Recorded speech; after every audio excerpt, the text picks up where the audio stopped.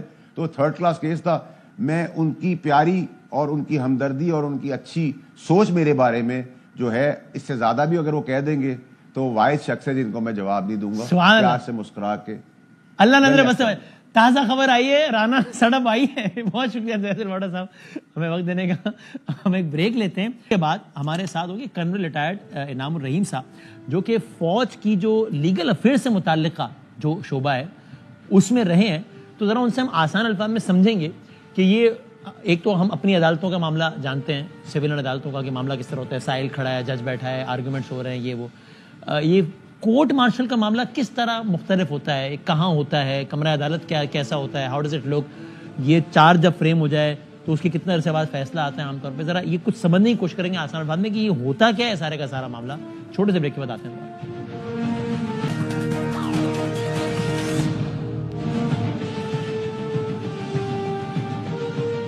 خوش آمدید کہتے ہیں آپ کو ایک بار پھر. فوجی عدالت تو خیر الگ معاملہ ہوتا ہے. کورٹ مارشل وہ معاملات چلتے کس طرح ہیں, ذرا مختصر اور آسان الفاظ میں سمجھنے کی کوشش کرتے ہیں. کرنل ریٹائرڈ انعام الرحیم صاحب سینئر وکیل ہیں پاک فوج سے. میں نے کہا جیک برانچ جسے ہم کہتے ہیں, لیگل برانچ جسے جج ایڈوکیٹ جنرل برانچ کہتے ہیں, اس سے بھی آپ منسلک رہے ہیں اور ظاہر فوج سے منسلک رہے ہیں. سر السلام علیکم. جی وعلیکم السلام. ذرا کچھ میں سر بہت شکریہ آپ کا وقت دینے کا. ذرا کچھ بالکل آسان لے مین کیسے سمجھنا چاہ رہا ہوں کہ ایک تو ذرا منظر کشی کیجیے کہ وہ کس طرح ہوتا ہے. ذرا یہاں بالکل ویسے ہی جیسے کوئی عام عدالت ہوتی ہے سویلین کہ جو بھی جس پر الزام ہے وہ ہے, اور سامنے عدالت کا ہی منظر ہوتا ہے, سامنے ایک جج صاحب بیٹھے ہوتے ہیں, اسی طرز کی منظر کشی ہوتی ہے. اور جو جج صاحب ہوتے ہیں وہ پھر جس پر بھی الزام ہوتا ہے, ظاہر کسی فوجی پر ہی ہوتا ہے کورٹ مارشل کے ایک سینیریو میں, تو وہ اس سے لازماً اس سے سینئر کوئی عہدیدار ہوتا ہے جو جج ہوتا ہے. اصولی طور پہ یہ بالکل اسی طرح کی عدالت ہوتی ہے جیسے ہماری عام سول کی عدالت ہوتی ہے, لیکن اس میں فرق ہوتا ہے کہ آرمی میں جب بھی کسی کے خلاف شکایت آتی ہے تو جو کمانڈنگ افسر ہوتے ہیں وہ اس کی انکوائری کرواتے ہیں. ٹھیک ہے. انکوائری جب جاتی ہے تو وہ ریکمینڈ کرتے ہیں کہ یہ جرم سرزد ہوا ہے اور اس کا کورٹ مارشل ہونا چاہیے. ٹھیک. جب کنویننگ اتھارٹی جس نے کورٹ کنوین کرنی ہوتی ہے وہ جب اپروول دے دیتا ہے کہ کورٹ مارشل کیا جائے تو اس کے بعد پھر سمری آف ایویڈنس ریکارڈ ہوتی ہے. سمری آف ایویڈنس کا مطلب ہے ایک خلاصہ ہے گواہیوں کا, گواہ کے بارے میں کیا کہتے ہیں. وہ گواہ سارے ان کی ملزم کی موجودگی میں اپنا بیان ریکارڈ کراتے ہیں. ملزم کو حق حاصل ہوتا ہے کراس ایگزامن کرے, اور وہ جب تیار ہو جاتا ہے ایویڈنس, وہ اوتھ کے اوپر ایویڈنس ہوتی ہے, اس کو سمری آف ایویڈنس کہتے ہیں. ٹھیک ہے. اب سمری آف ایویڈنس جو افسر ریکارڈ کرتا ہے وہی چارج شیٹ بناتا ہے کہ جناب اس سمری آف ایویڈنس کے مطابق یہ جرم سرزد ہوئے ہیں. ٹھیک. اب وہ چارج شیٹ جو ہے وہ کنویننگ اتھارٹی کو دی جاتی ہے. کنویننگ اتھارٹی اس کے اوپر لکھ دیتے ہیں کہ he is to be tried by FGCM, اور اس کے بعد وہی کورٹ کنوین کرتے ہیں. اور کورٹ ایکٹ میں لکھا ہوا ہے کہ جنرلی پریکٹس یہ ہونی چاہیے کہ جو افسر ہے ٹرائل کرنے والا وہ ملزم سے سینئر ہو پریفریبلی. اور یہ کیا ہوتا ہے, یہ عام طور پر ایک ہی جج ہوتا ہے, اس طرح ہوتا ہے نا ہمارے یہاں تو 2 رکنی بینچ 6 رکنی بینچ, تو یہ عام طور پہ کتنے ججز پر مشتمل ہوتے ہیں؟ دیکھا جائے تو اس میں 4 لوگ بیٹھے ہوتے ہیں, 3 تو کورٹ کے ممبر ہوتے ہیں, پریزیڈنٹ اینڈ 2 ممبرز, 3 رکنی بینچ ہوتا ہے, اور ساتھ ایک ایڈوائزر ہوتا ہے لیگل برانچ کا, جج ایڈوکیٹ, اس کا رول ایڈوائزری ہوتا ہے, وہ قانون کے اوپر مشاورت کرتا ہے. یہ بینچ فارمولیٹ کون کرتا ہے؟ نہیں ہوتا. ہماری عدالتوں میں چیف جسٹس صاحب بینچ بناتے ہیں نا, یا پریکٹس پروسیجر کے بعد 3 لوگ بناتے ہیں. یہاں کورٹ مارشل کے سینیریو میں بینچ فارمولیٹ کون کرتا ہے, کون فیصلہ کرتا ہے کہ آپ یہ کیس سنیں گے؟ یہ جو کنویننگ اتھارٹی ہے نا, جو فارمیشن کمانڈر ہیں, جی جنہوں نے یہ کورٹ بنائی ہے, یہ ان کا پریراگیٹو ہے, وہ کورٹ بناتے ہیں. اوکے. اور سر یہ جس طرح یہ والا کیس آج ایک مرحلے پہ پہنچ گیا نا, جہاں کہا گیا کہ باضابطہ طور پر چارج شیٹ کر دیا گیا ہے, تو جب بھی کوئی کسی افسر کا کیس اس مرحلے پر پہنچ جائے کہ جب کہا جائے کہ اب باضابطہ طور پر چارج شیٹ کر دیا گیا ہے, تو عموماً آن ایوریج, ظاہر ہے it can vary from case to case, but on average charge sheet کر دیے جانے کے کتنے عرصے بعد فیصلہ آ جاتا ہے؟ اصل میں ہوتا یہ ہے کہ آپ ان کو آج جب یہ پیش کیا گیا انہیں کورٹ میں,